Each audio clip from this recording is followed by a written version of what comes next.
कोई 200 वर्ष पहले जापान में दो राज्यों में युद्ध छिड़ गया था। छोटा जो राज्य था भयभीत था, हार जाना उसका निश्चित था। उसके पास सैनिकों की संख्या कम थी, थोड़ी कम नहीं थी, बहुत कम थी। दुश्मन के पास 10 सैनिक थे तो उसके पास 1 सैनिक था।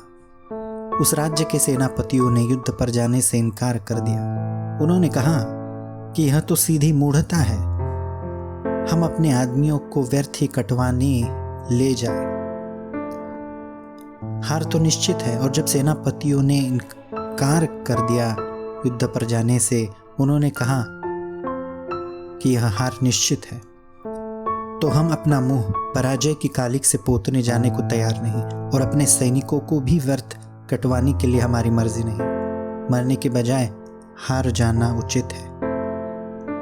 मरकर भी हारना है, जीत की तो कोई संभावना मानी नहीं जा सकती। सम्राट कुछ नहीं कह सकता था, बात सत्य थी, आंकड़े सही थे।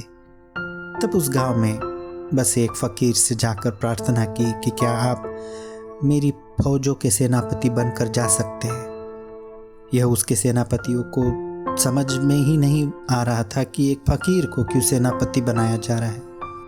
सेनापति जब इनकार करते हो तो एक फकीर जिसे युद्ध का कोई अनुभव नहीं, जो कभी युद्ध पर गया नहीं, जिसने कभी कोई युद्ध नहीं किया, जिसने कभी युद्ध की कोई बात नहीं की, यह बिल्कुल अव्यवहारिक आदमी को आगे करने का क्या प्रयोजन है। लेकिन वह फकीर राजी हो गया। जहाँ बहुत से व्यवहारिक लोग राजी नहीं होते, वहाँ अव्यवहारिक लोग राजी हो जाते हैं। जहाँ समझदार पीछे हट जाते हैं, वहाँ जिन्हें कोई अनुभव नहीं, वे आगे खड़े हो जाते हैं। वह फकीर राजी हो गया। सम्राट भी डरा हुआ था, लेकिन फिर भी ठीक था।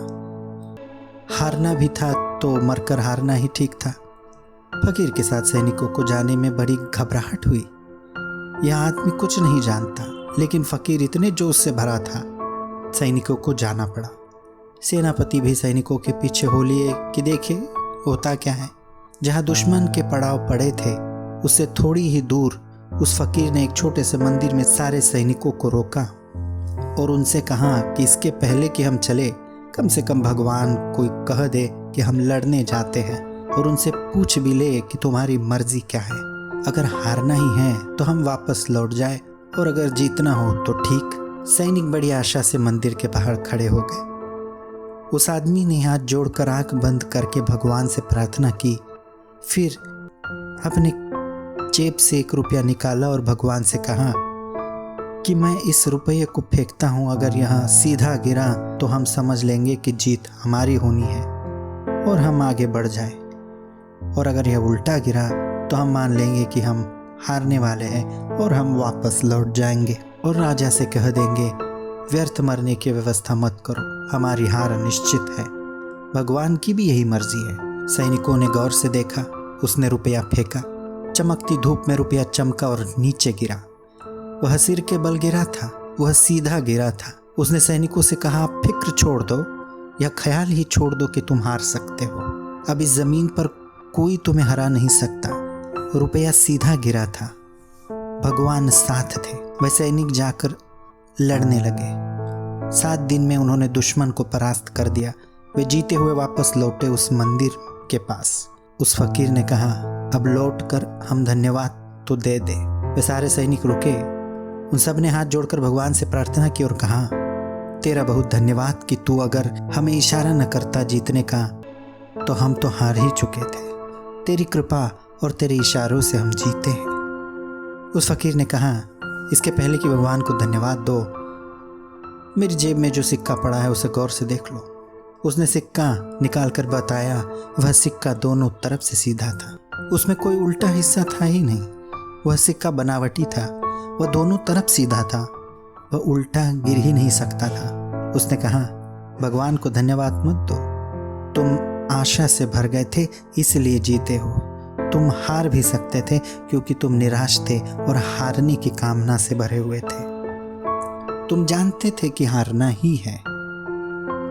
जीवन में सारे कर्मों की सफलता इसी बात पर निर्भर करती है कि हम उनकी जीत की आशा से भरे हुए हैं या हार के ख्याल से डरे हुए हैं। ओशो कहते हैं, बहुत आशा से भरे हुए लोग थोड़ी सी सामर्थ्य से इतना कर पाते हैं जितना कि बहुत सामर्थ्य के रहते हुए भी निराशा से भरे हुए लोग नहीं कर पाते हैं। सामर्थ्य मूल्यवान नहीं है, सामर्थ्य असली संपत्ति नहीं है। असली संपत्ति तो आशा है और यह ख्याल है कि कोई काम है जो होना चाहिए, जो होगा और जिसे करने में हम कुछ भी नहीं छोड़ रखेंगे।